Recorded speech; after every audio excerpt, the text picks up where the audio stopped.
Okay, so we got a chance to look at the playback settings and the playback setup here. What I want to focus on now are the two effect slots. Now, I really just want to concentrate on track 1, the sample that we've sliced. So I'm going to go ahead and mute track 7 and 8. Instead of holding function and pressing the track buttons to mute them, I'm going to go into the mixer instead. Press the mixer button there. And once we're in here, the first 8 trigs here are going to let me mute the audio tracks. The last 8 will mute the MIDI tracks. I want to mute track 7 and 8. There we go. So let me get out of the mixer now. And like I said, I want to focus on track 1. So let me play this. So over here, we have our 2 different effect slots. Effect 1 right now has a filter loaded into it. It says FX1 filter, and these are the filter parameters. If I go to effect slot 2, it says effects 2, and here's a delay, and those are all the parameters of the delay. So every track has 2 effect slots available to it, and if we double tap on either of the effect buttons, we see all the different effects that are in the Octatrack.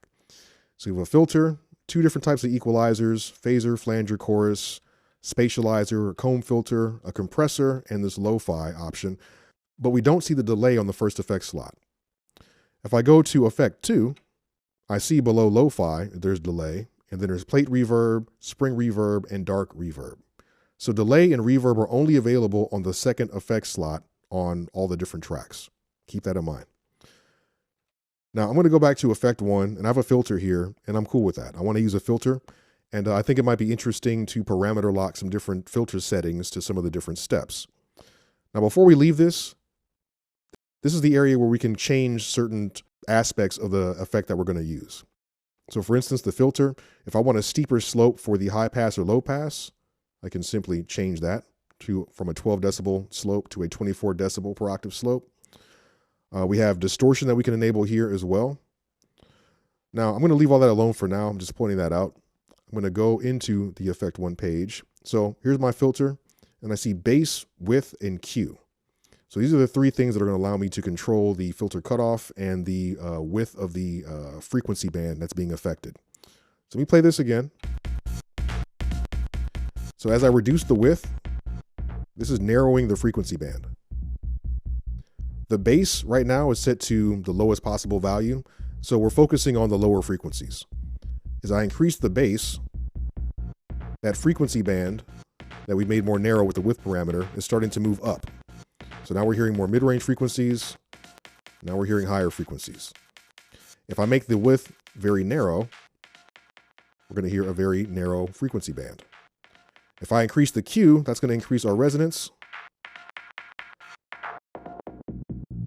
And with my width that small, you can hear just how narrow that frequency band is that we're focusing on.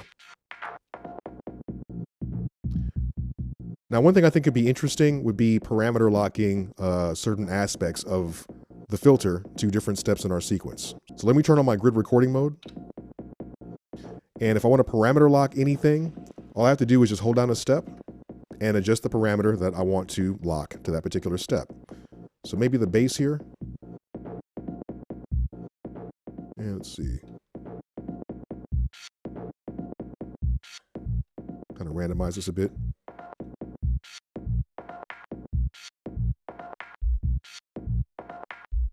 And maybe I'll widen this here a bit.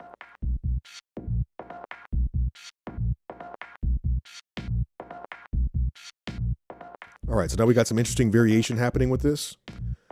I'm going to go to the second effect slot, and here I have my delay.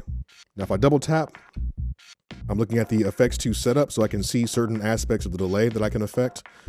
There's some really cool features here that'll be useful to us a little bit later on. For now, the only thing I'm concerned with, this X will allow me to set up the delay like a ping pong delay. So it'll bounce from left to right as it continues to feed back. So I've enabled that. And then below that, we have sync. This is on by default. So the timing of the delay will sync to our tempo. So let me go ahead and go to effects 2 now. Let me get out of my grid recording mode.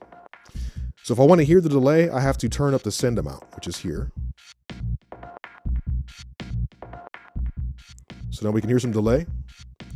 If I want the delay to continue delaying, to repeat more, I have to turn up the feedback amount.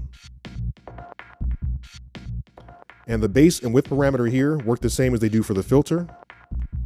So I don't want the delayed signal to make this too cluttered. So we're going to focus more on some mid-range frequencies here. And then we have the time. Anytime you see something related to time on the Octatrack, it's usually done in multiples of 16. So for example, let me go ahead and change the time here to a value of 16. Right there. And I'll turn up the send amount so we can really hear. So with the time is 16, the delay time is essentially a 16th note. If I go up to 32, now the delay time is an 8th note. If I go up to 64, right here, now the delay time is a beat. Now the default setting is 48, which gives us a delay time that's essentially a dotted 8th note. This is a really useful setting if you're going for more of a dub style delay. And I kind of like that, but I think I would prefer having it set to 32. One other thing I want to point out too is I changed that.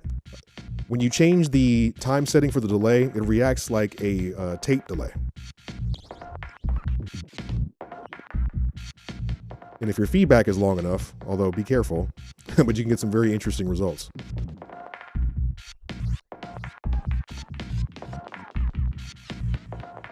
It's going to be a very fun thing to assign to an LFO as well. But let me go ahead and reduce that. Doesn't need to be too dramatic. All right, so I've got my filter. I've got some delay. Let me go ahead and unmute track 7 and 8.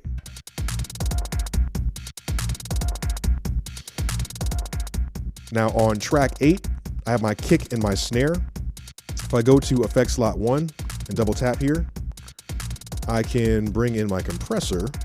Here we go. And you know what? Actually, instead of the compressor, let's try lo-fi. And let's go here. So I have distortion,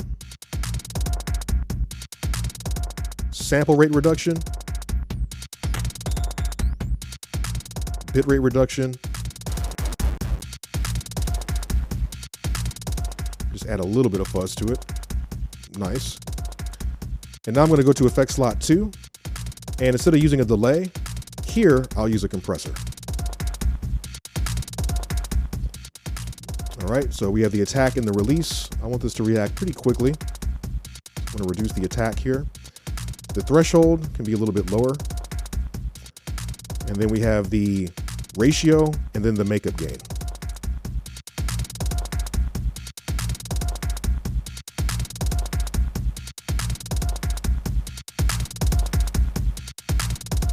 There we go. Okay, nice. So we've been able to use both effect slots on not only the sample that we sliced, but also on the kick and the clap. And you know what, while we're at it, let me go to track 7. This has our hi-hat, and I'm going to add just a little bit of reverb on the hi-hat. So effect slot 2, I'll double tap. I'm going to go down to the dark reverb here. I can use this as an insert effect if it's set to mix, or as a send effect if I set it to send. And that's what I prefer here. So I'm going to just start adding some of that. Here's our high pass, our low pass. I don't want it to be too bright. And the reverb time. Okay, I think that works. So now if I mute track 1,